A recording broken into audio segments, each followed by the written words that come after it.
mahal na mahal mo yun si Smile. Siyempre, mahal-mahal ang aso yun. Hindi naman perwisyo.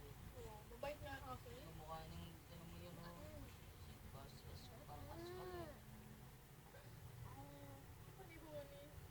Kala niya siguro nilalaro siya yung Nakausap SpongeBob. siya nito.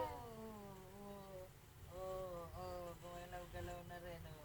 Attractive siya sa SpongeBob. Dapat nung inano mo siya SpongeBob. Ngayon lang siya nagaganyan.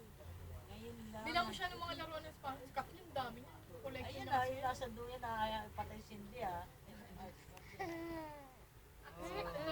SpongeBob. Ayun na naman si Becky, Ayun Papa! naman oh, may kalmot na nga sa hitan.